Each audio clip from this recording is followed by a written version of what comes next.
and we're just going to do radio reading. What I'm reading from to begin with, I want to start with the Jewish Encyclopedia, and this is the what they claim to be the unedited full text of the 1906 Jewish Encyclopedia.com. Now, I'm going to read from an article that is basically reviewing what the 4 pages of the actual Jewish Encyclopedia, 1906 Jewish Encyclopedia, in the calendar and its history of, which after I get done reading this and commenting, we'll go into the actual looking into the pages and making comments on that. And this is going to take a while because it's quite detailed and there's a lot to go through. So, the calendar history of is by Joseph Jacobs Cyrus Adler. This is the commentary on it. Table of contents reads Babylonian calendar year, Bounds lunar year, empirical determination of leap year, Talmudic period, post-Talmudic period, error in the calendar, and writers on the calendar. So, to begin, the history of the Jewish calendar may be divided into 3 periods: the biblical, the Talmudic, and the post-Talmudic. The first rested purely on the observation of the sun and the moon, the second on observation and reckoning, and the third entirely on reckoning. The study of astronomy was largely due to the need of fixing the dates of the festivals, the Modim. The command of Deuteronomy chapter 16, verse 1, keep the month of Abib, made it necessary to be acquainted with the position of the sun. And the command also observe the moon and sanctify it, which is Talmudic, Babylonian, I'm interjecting, made it necessary to study the phases of the moon. The oldest term in Hebrew for the science of the calendar is fixing of the month. Later, it's called sanctification of the new moon, and later it's called sanctification of the new moon by means of observation. Later again, sanctification of the new moon by means of reckoning. Then science of fixing the month. Then rules for the sanctification of the new moon. Among other names besides these, we find the secret of intercalation. The medieval and modern name is Lamed Vav Chet. Luach. The Babylonian calendar. So the Babylonian year, which influenced the French time reckoning, seems to have consisted of 12 months of 30 days each, intercalary months being added by the priests when necessary. It's rather ambiguous, the word priests here, and I really need to interject that in, because the priests, due to the author, he's specifically talking about the Jewish priests here. But he makes it sound like Babylonian priests as well, because it's kind of both having to do with it, because the Jewish priests at that time had converted to Babylonianism. And so they were doing their calendars and trying to match that calendar to the Babylonian and adopt that one. So anyways, 2 Babylonian calendars are preserved in the inscriptions, and in both, each month has 30 days as far as can be learned. In later times, however, months of 29 days alternated with those of 30. The method of intercalation is uncertain, and the practice seems to have varied. The Babylonian years were soli, lunar. That is to say, the year of 12 months containing 354 days was bound to the solar year of 365 days by intercalating, as occasion required, a 13th month out of every 11 years. There were 7 with 12 months and 4 with 13 months. Strasmiller and Epping in Astronomisches aus Babylon have shown that the ancient Babylonians were sufficiently advanced in astronomy to enable them to draw up almanacs in which the eclipses of the sun and moon and the times of new and full moon were predicted. The Talmud correctly, according to this gentleman, states that the Jews got the names of the months at the time of the Babylonian exile. So, yes. Well, that sounds right. Absolutely states that the Jews got the names of their 12 months at the time that they were first sent into Babylonian exile. So there is no mention of an intercalary month in the Bible nowhere, anywhere. And it is not known whether the correction was applied in ancient times by the addition of 1 month in 3 years, or by adding of 10 or 11 days at the end of each year. Astronomers know this kind of year as a bound lunar year. The Greeks had a similar year, even the Christian year, although a purely solar year is forced to take account of the moon for the fixing of the date of Easter. The Mohammedans, on the other hand, have a free lunar year. It thus seems plain that the Jewish year was not a simple lunar year, for while the Jewish festivals no doubt were fixed on given days of lunar months, they also had a dependence on the position of the sun. Thus, the Passover feast was to be celebrated in the month of the wheat harvest, Abib. And the Feast of Tabernacles, also called Hag HaSukkot, took place sometime in the fall. Sometimes the feasts are mentioned as taking place in certain lunar months, which is unclear. He quotes Leviticus 23, which does not mean that. He quotes Numbers 18 and Numbers 19, which both of them talk about CxoDeSh, but not a lunar month. And at other times, they are fixed in accordance with certain crops. That is, with the solar year. So yes, the times that they are fixed in accordance with certain crops have to do with the CxoDeSh. In post-Talmudic times, Nisan, Sivan, Ab, Tishri, Kislev, and Shvat had 30 days, and Ivar, Tammuz, Elul, Heshwan, Tibet, and Adar 29. In leap year, Adar had 30 days, and Weh Adar 29. According to Perky Rabbi Eliezer, there was a lunar solar year of 48 years. This cycle was followed by the Hellenists, Essenes, and then the early Christians. In the times of the Second Temple, it appears from the Mishnah that the priests had a court to which witnesses came and reported.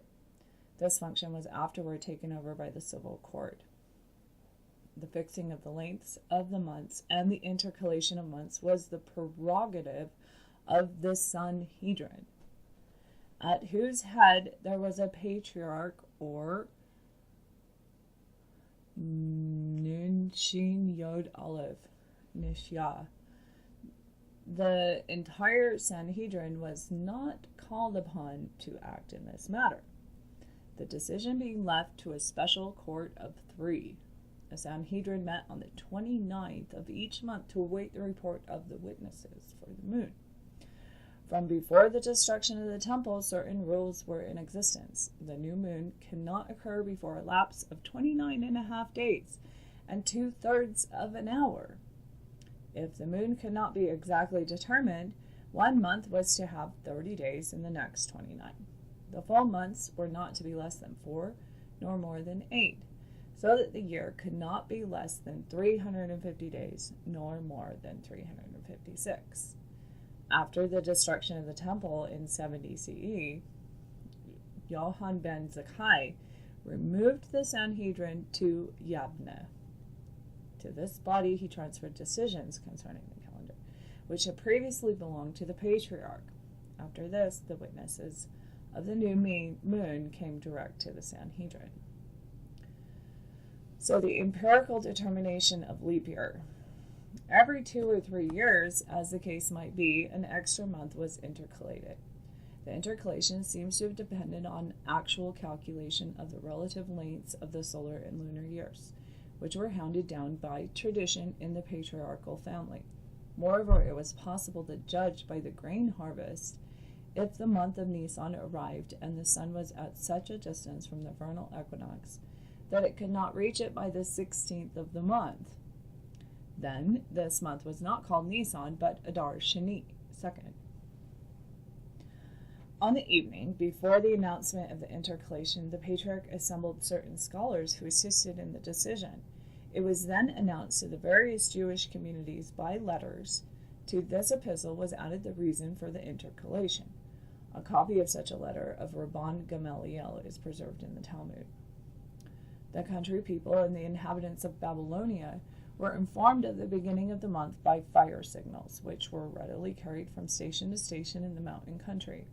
These signals could not be carried to the exiles in Egypt, Asia Minor, or Greece, who, being accordingly left in doubt, celebrated 2 days as the new moon.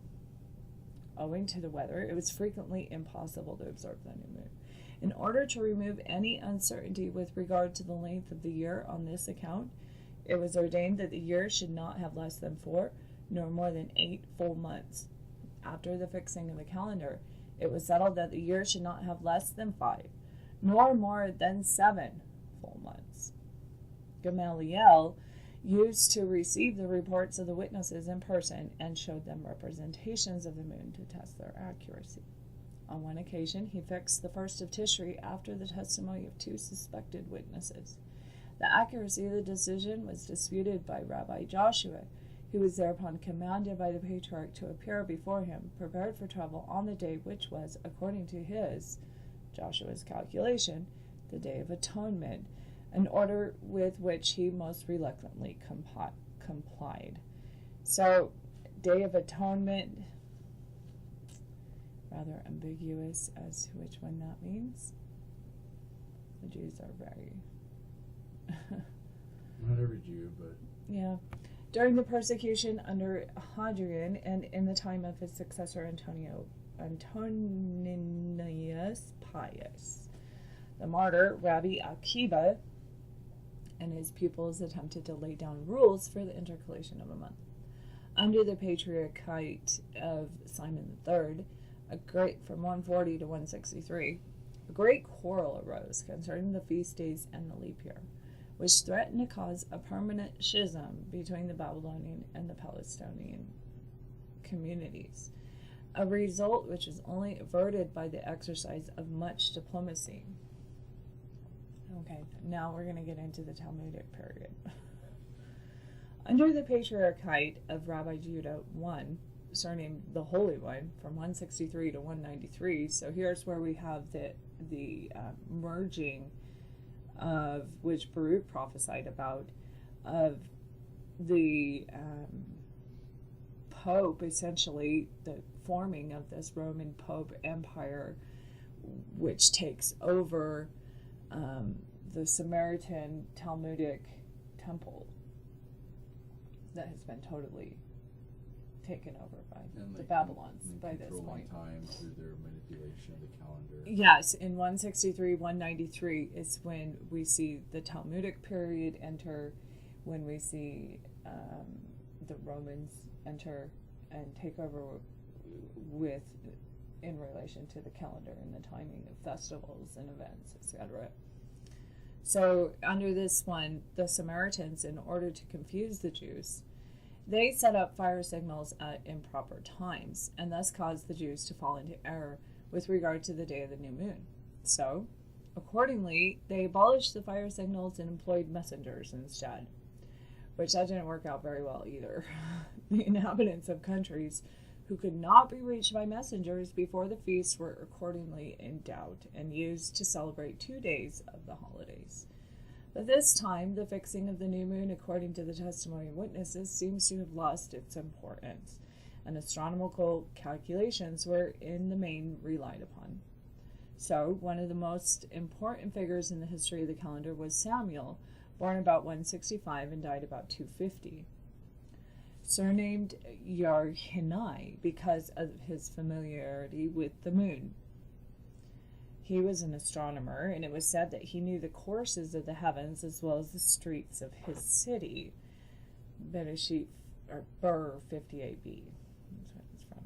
He was director of a school in Nehardea, Babylonia, and while there arranged a calendar of the feasts in order that his fellow countrymen might be independent of Judea. He also calculated the calendar for 60 years. His calculations greatly influenced the subsequent calendar of Hillel. According to Bartolocchi, his tables are preserved in the Vatican. A contemporary of his R. Ada, born 183, also left a work on the calendar.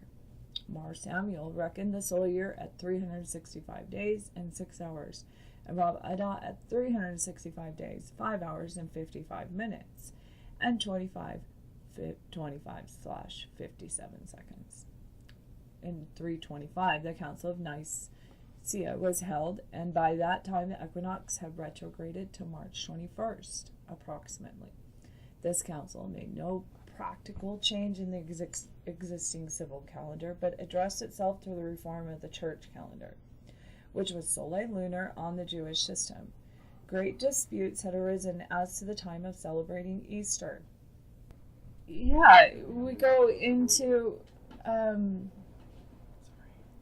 at the Talmudic period, again, the whole issue is about Easter. As to the time of celebrating Easter, that's what they want to know first. The church calendar. In 325, the Council of Nicaea was held, and by that time, the equinox had retrograded to March 21st, approximately. This council made no practical change in the existing civil calendar, but addressed itself to the reform of the church calendar, which was solely lunar on the Jewish system. Great disputes had arisen as to the time of celebrating Easter. Moreover, the church was not fully established, and many Christians, being still very simply Jewish sectarians, a new rule was therefore made, which, while still keeping Easter dependent on the moon, prevented it from coinciding with Passover. Under the patriarchate of Rabbi Judah III, from 300 to 330, the testimony of the witnesses with regard to the appearance of the new moon was received as a mere formality. The settlement of the day depending entirely on calculation, this innovation seems to have been viewed with disfavor by some members of the Sanhedrin, particularly Rabbi Jose, who wrote to both the Babylonian and the Alexandrian communities, advising them to follow the customs of their fathers and continue to celebrate 2 days, an advice which was followed and is still followed by the majority of Jews living outside of Palestine today. Under the reign of Constantine 337 to 361, the persecutions of the Jews reached such a height that all religious exercises, including the computation of the calendar, were forbidden under pain of severe punishment. The Sanhedrin was apparently prevented from inserting the intercalary month in the spring. It accordingly placed it after the month of Av in July or August. So people were forced by intimidation to observe a false calendar.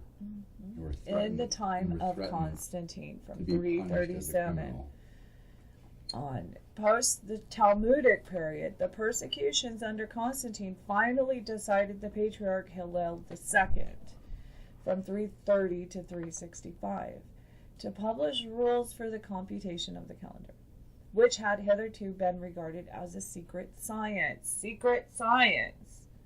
The political difficulties attendant upon the meetings of the Sanhedrin became so numerous in this period, and the consequent uncertainty of the feast days was so great, that Ar-Hunabi Aben made known the following secret of the calendar to Rabbah in Babylonia. Whenever it becomes apparent that the winter would last till the 16th of Nisan, where we get Groundhog Day, how about that? Make the year a leap year without hesitation. This unselfish promulgation of the calendar, though it destroyed the hold of the patriarchs on the scattered Judeans, fixed the celebration of the Jewish feasts upon the same day everywhere. Later, Jewish writers agree that the calendar was fixed by Hillel II. in the year 670 of the Seleucidian era, that is 4119 or 359 CE. Some, however, as Isaac Israeli, have fixed the date as late as 500. Sadia afterward formulated calendar rules after having disputed the correctness of the calendar established by the Karaites, that there is a slight error in the Jewish calendar, due to inaccuracies in the length of both the lunar and the solar years based upon which it is based, has been asserted by a number of writers. Error in the calendar. So, according to Isidore Loeb, the Jewish cycle in 19 years exceeds the Gregorian by 2 hours, 8 minutes, and 15.3 seconds. This makes a difference in 100 cycles, or 1900 years, of 8 days, 21 hours, 45 minutes, and 5 seconds. The assumed duration of the solar year is 6 minutes, 39, 25/57 seconds, in excess of the true astronomical value, which will cause the dates of the commencement of future Jewish years, which are so calculated, to advance from the equinox a day in error every 216 years. That's extremely important. The numbers, they get into rather difficult, and I know, like, just listening to them, it can be hard to get through it, but these numbers are extremely significant because first we start with a Jewish cycle in 19 years exceeds the Gregorian by 2 hours in simply 19 years. In essentially a 20-year cycle, which they're confusing by saying 19 years here, but let's say a 20-year cycle, let's make it easy, exceeds the Gregorian by 2 hours, 9 minutes, somewhere around there.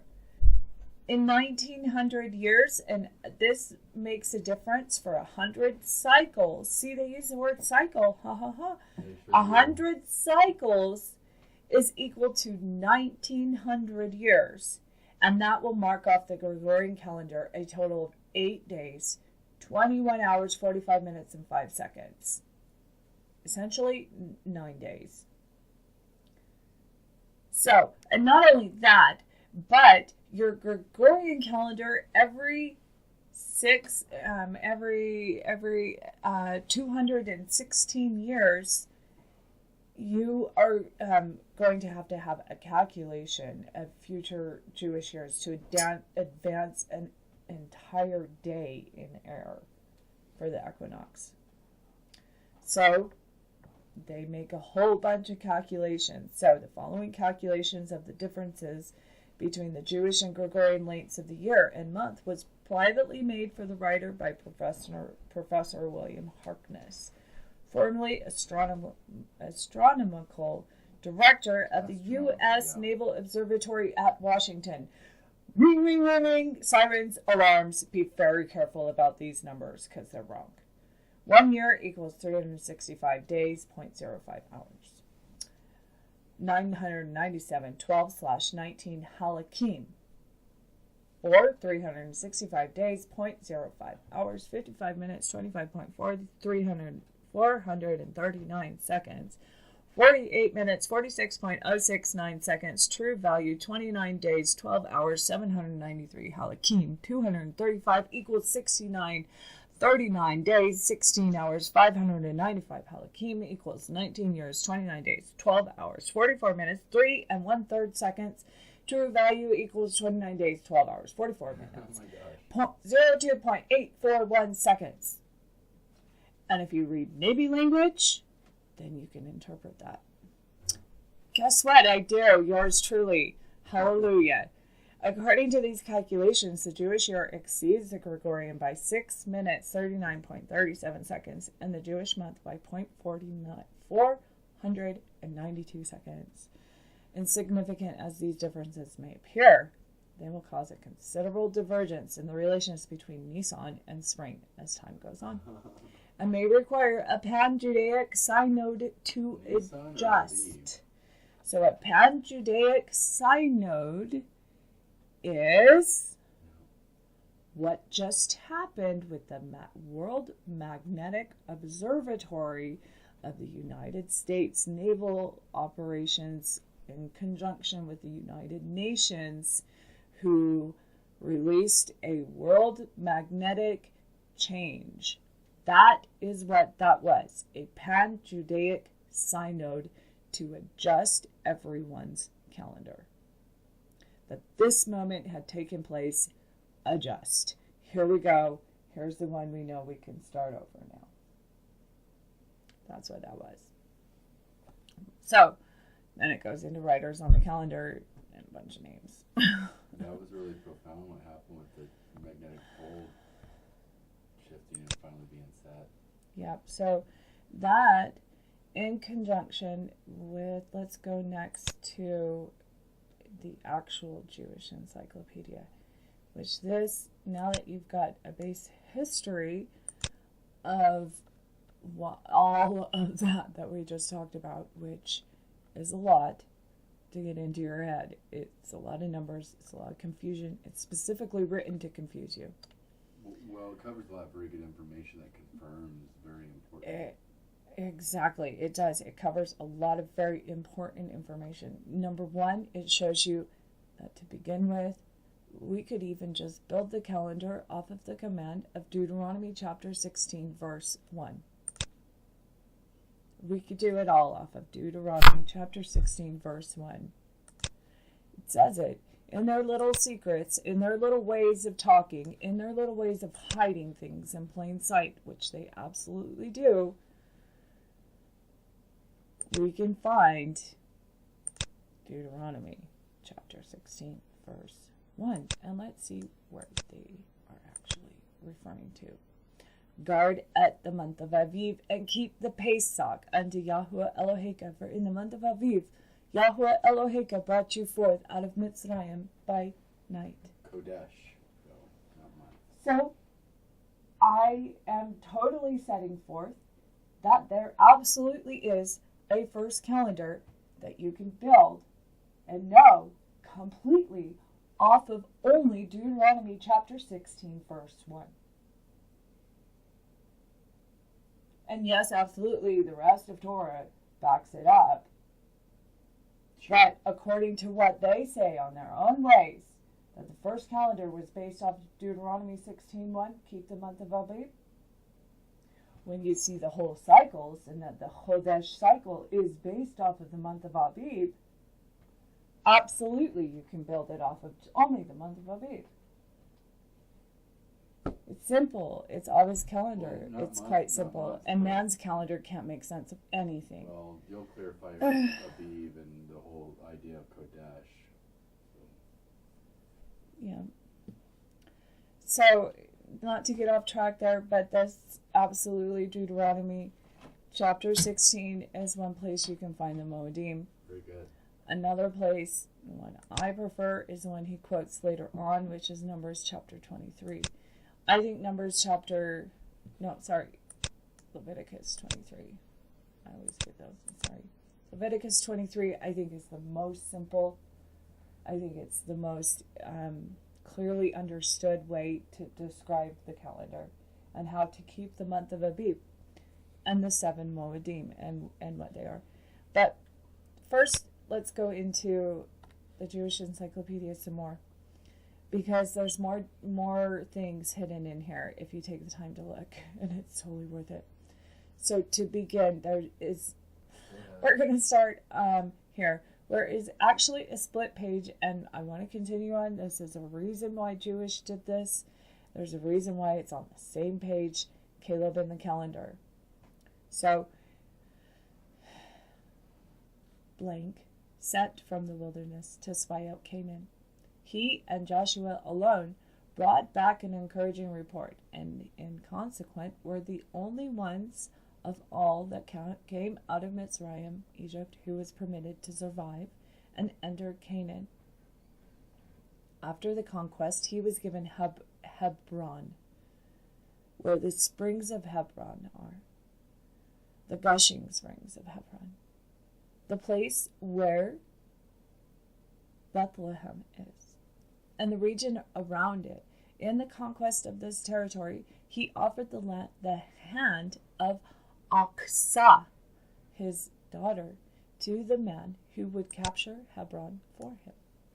The feat was accomplished, and the maiden was won by Caleb's younger brother Othniel. To him was assigned the south land, to which later at Oxsaw's request, the upper springs were added. His name is connected with several towns in southern Yehuda. In rabbinical literature, in the rabbinical sources, Caleb, the son of Hezron, is identified with Caleb, the son of Yefunah. The epithet Yefunah having been given to him because he turned away from the sinful intention of the other spies who advised the people against going into the Holy Land.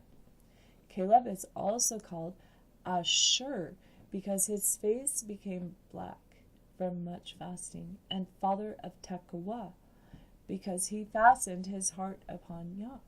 And in this faith he married the prophetess Miriam, who, although she was neither fair nor healthy, he treated with fatherly love, ABIYB, appreciating her own piety and her relation to such brothers as Moshe and Aharon. Although the son of Yefunah, Caleb is called the Kenizzite,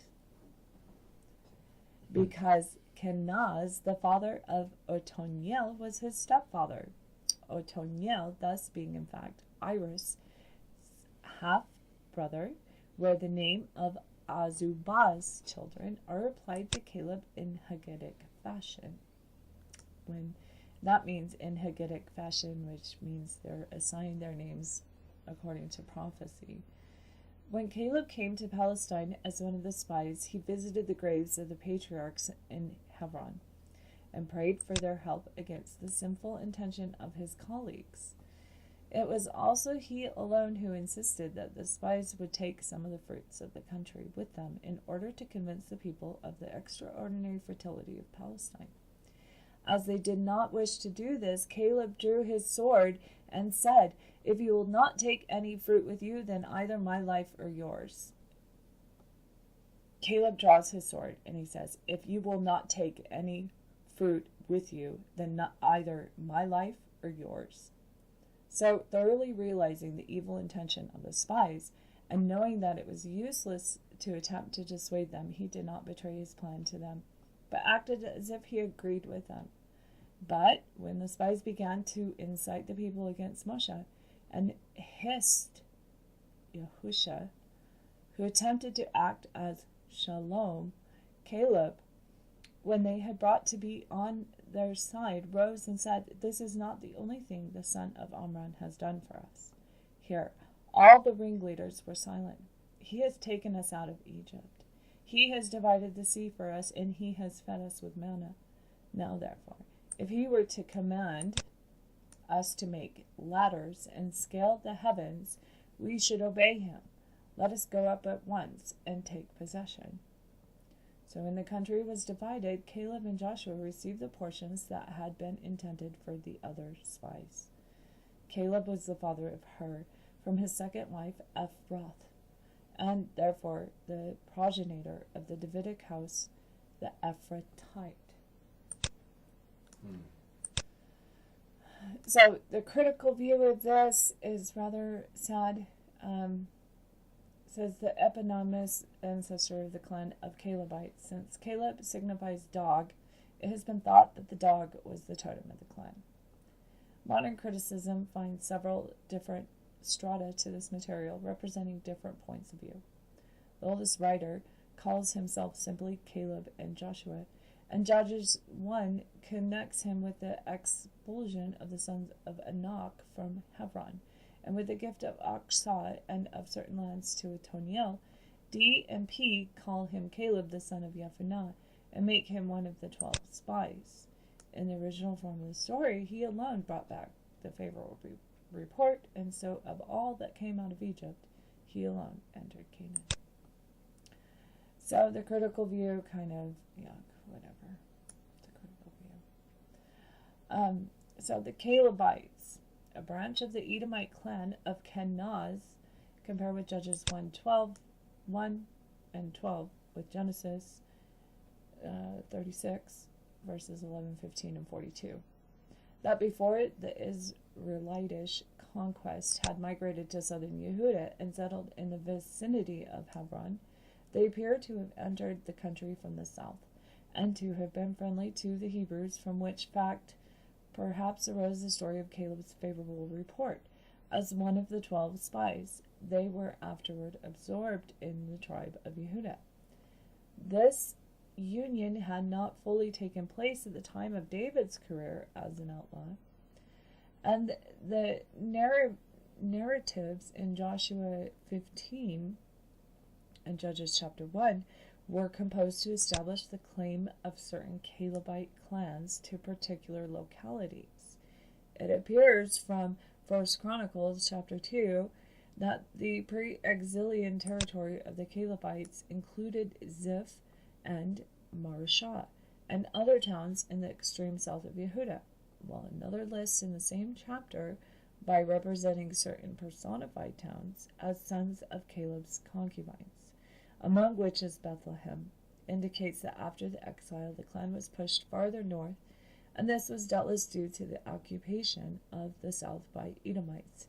So this is written by that same GAB person, so he kind of thinks the Calebs are dogs and that they stole the land. So you've got to take that one with a grain of salt. He puts the facts down, but he's not very hidden. His opinion is rather clear that it smells bad. Yeah. So now we're going to finally get into the calendar and the history of which they've actually just given it all to you in the Calebite, if you understand Jewish lore. But the history of the Jewish calendar can be divided into 3 periods: the biblical, the Talmudic, and the post-Talmudic. The first rested purely on the observation of the sun and the moon, and the second on observation and reckoning, and the third entirely on reckoning. The study of astronomy was largely due to the need of fixing the dates of the festivals. The command keep the month of Abib made it necessary to be acquainted with the portion of the sun, and the command also observe the moon and sanctify it. So one of the first things that we have to set straight is that everything that comes after keep the month of Abib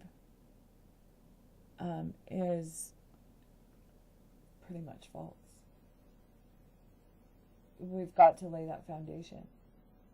Anything that stems out of Babylonian time is after that clearly shows this attempt to reckon, to change, to match days according to what festivals that they want to keep.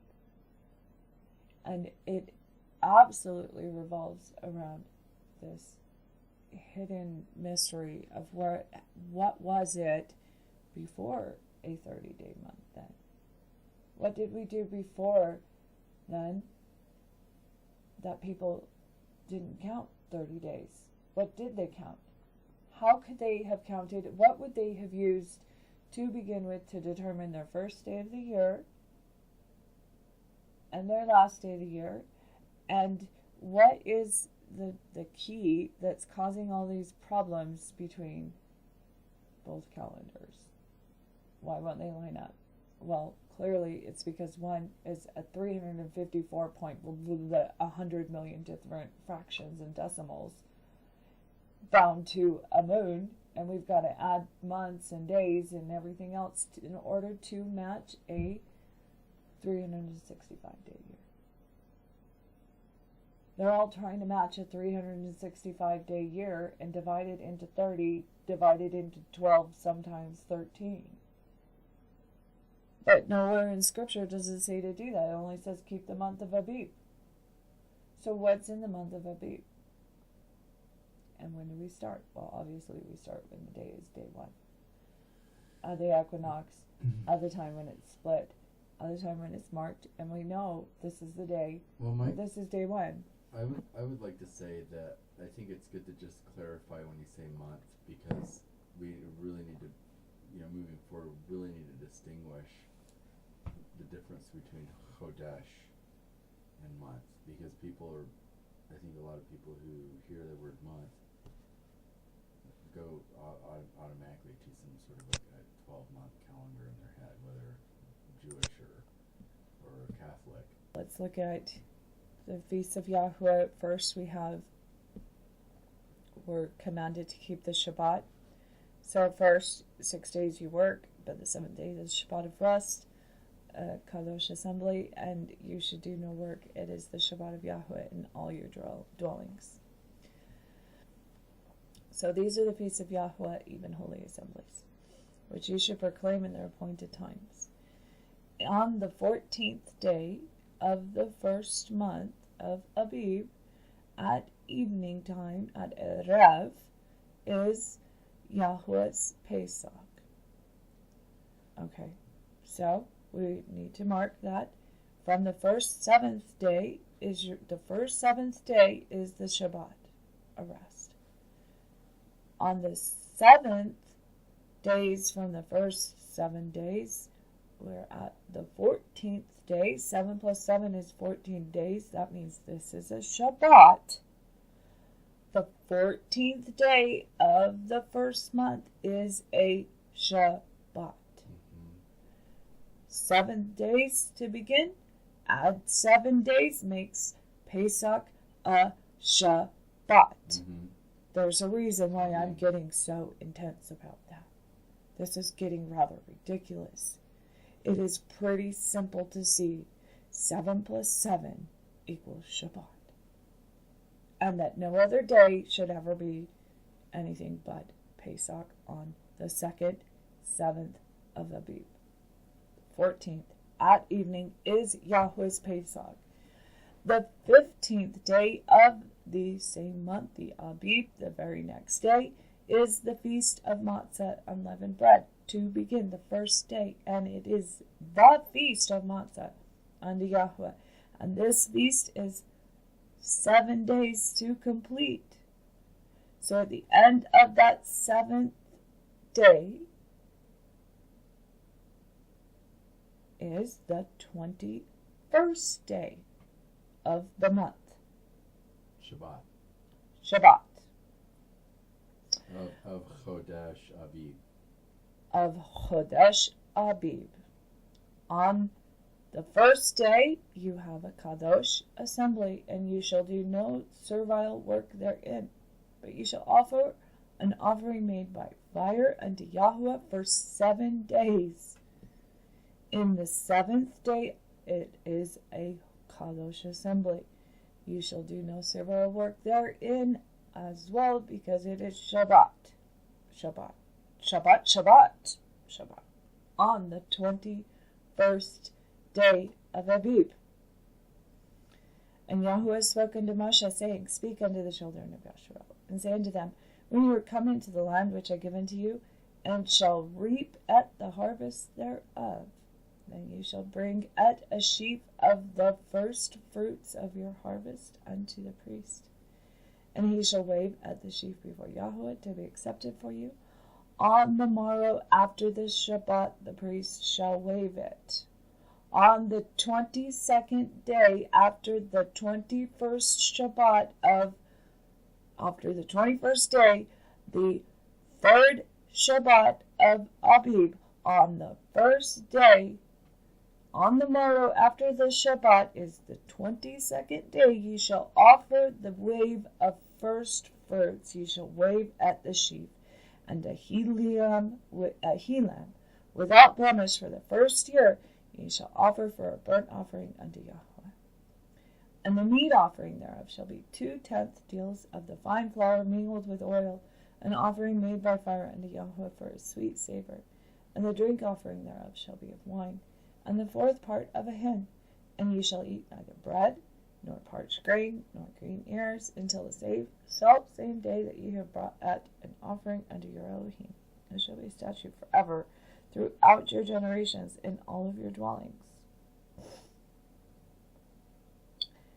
And ye shall begin to count unto you from the morrow after the Shabbat, from the 22nd day from the day that you brought this sheaf of the weave offering, ye shall begin to count 7 Shabbatot, Sabbaths, until they shall be complete.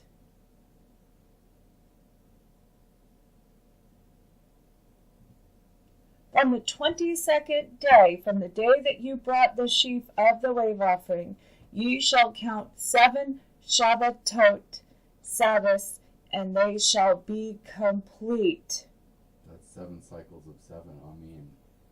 That's so beautiful. Even unto the morrow, after the 7th Shabbat, you need to number 50 days. And you will offer a new meat offering unto Yahweh at the end of each 50 days.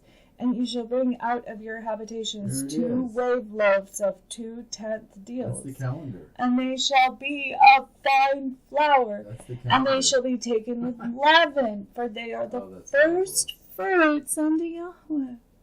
And ye shall offer with the bread 7 lambs without blemish of the first year, and 1 young bullock and 2 rams. Wait, pause. 7. You shall offer 7 sheep. Does he mean at the end of every single 7 days for this count? You're going to offer a sheep, or at the first offerings, the Bechor, the Feast of First Fruits, which is your 50th day of each cycle of 7 sevens, should you make an offering unto Yahweh.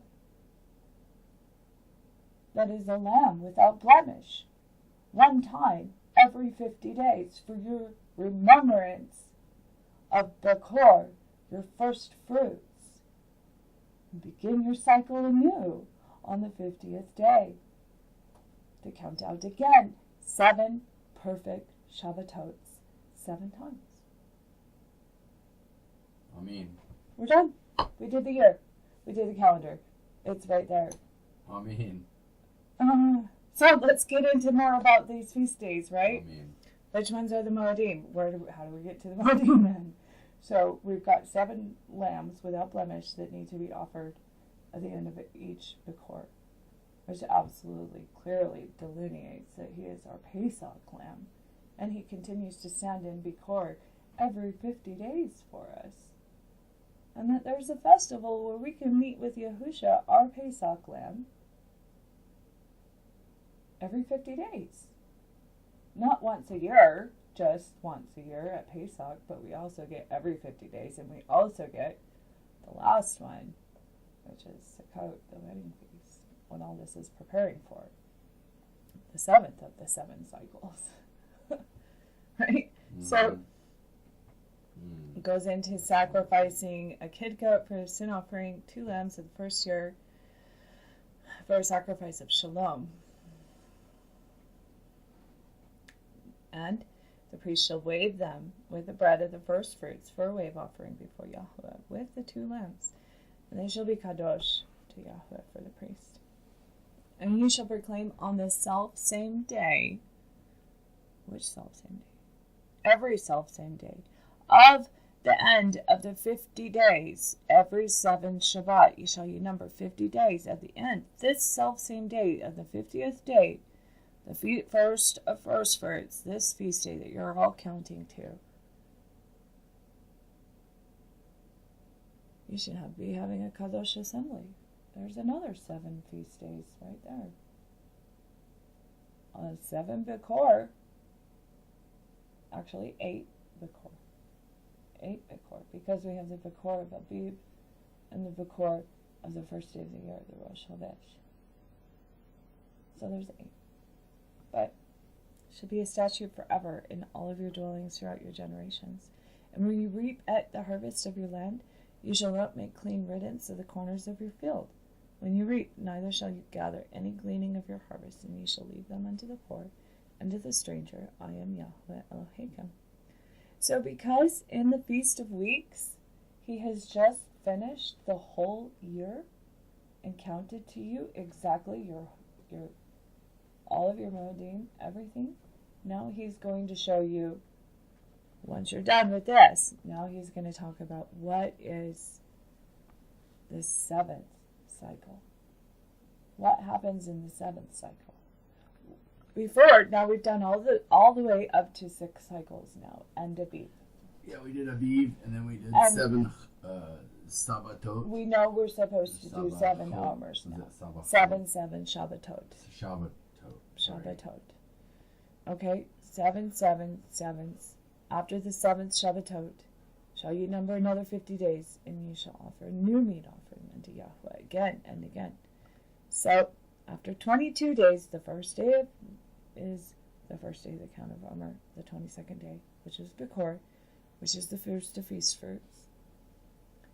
So, let's talk about the 7th cycle, the 7th month, the 7th CxoDeSh, the 7th 7 of 7 sevens of the year, the last 50 days of a 365-day year. And Yahweh spoke unto Moshe, saying, Speak unto the children of Yasharel, saying, In the 7th month, on the first day of that month, shall ye have a Shabbat, a memorial of blowing of shofarot, Yom Teruah, the feast of trumpets, the day of the awakening blast, the trumpets, a kadosh assembly. You shall do no servile work therein, but you shall offer an offering made by fire unto Yahweh. So, the first day of this cycle, we're going to start with Shabbat, and we're going to go Shabbat the whole way through the cycle, really. Because it is the 7th cycle, it's the Shabbat cycle. Also, on the 10th day of this 7th month is Yom Kippurim, which is called the Day of Atonement. This is Yom Kippurim, and ye shall do no work on that day. For it is Yom Kippurim, to make an atonement for you before Yahweh Elohim. For whatsoever soul shall not be afflicted in that day, he shall be cut off from among his people. And whatsoever soul does any work in that day, the same I will destroy from among his people. You should do no manner of work, and it will be a statute forever throughout your generations and all your dwellings. You will do it whether you like it or not. You'll do it. Whether you even know you are doing it, you will do this. I will make you keep this, guys, he said, right there. Because it's my 7th. And I'm going to cover the land in snow, and you're not going to be able to move. It's winter time. Get in the house. Come on, guys. Let's have Shabbat. No more work. For reals, it's what the land does. Everywhere. You know? Mm-hmm. During that season, yeah. Mm-hmm. Or cycle, or CxoDeSh. So, then, on the 9th day of the month, at evening, from evening to evening, shall ye celebrate your Shabbat.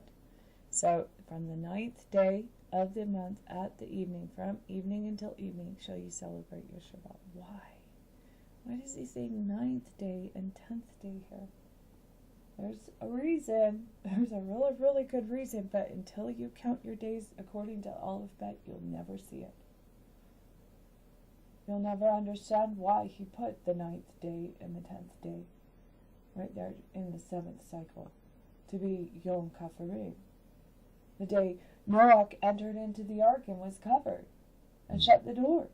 The Day of Atonement. It's an important day. And you don't understand why. You really don't until you see it on the calendar with Aleph Bet. Why the 9th and the 10th day? Why? Here, look, I'll show you. Here's the Omer CxoDeSh for the 7th cycle, the 1st cycle, all of them. And the 9th and the 10th day. There's 7, 8, the night of the 9th, and the night of the 10th. Tet and Yod.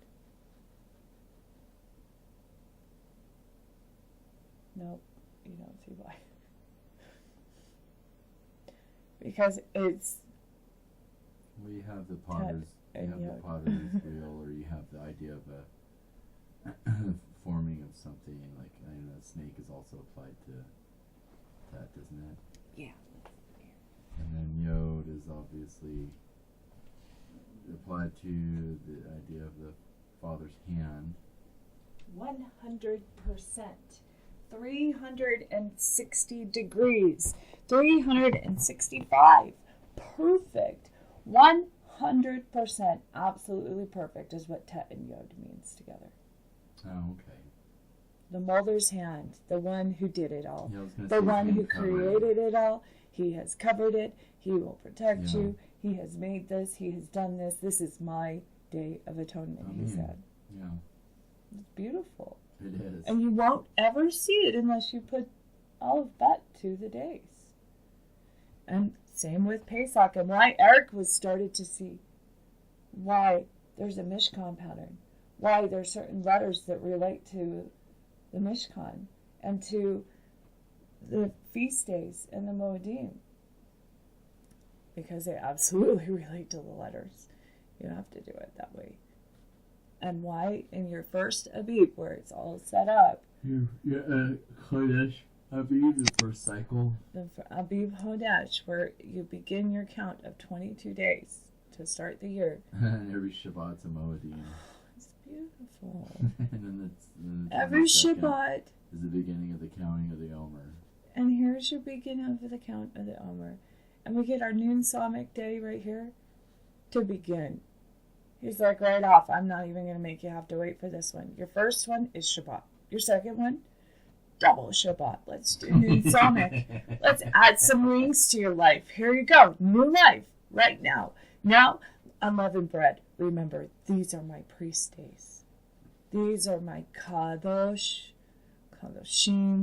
These are my special days. And they are. These are the tabernacle days. That's why they're set apart. And they start with noon Psalmic and this unleavened bread that we should eat. We should eat this. It's good stuff. I mean. And then, when you finally understand, okay, let's look a little deeper now. We have art. And looking in here, you start to see why our first day is set as a first day with certain letters. And the second day is set as a second day with certain letters. And the third day, what happened? And why certain letters need to correlate to the third day.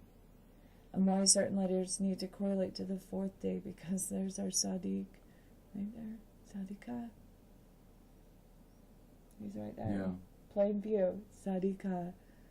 And then our fifth day, Revelation. Finally, we got some light.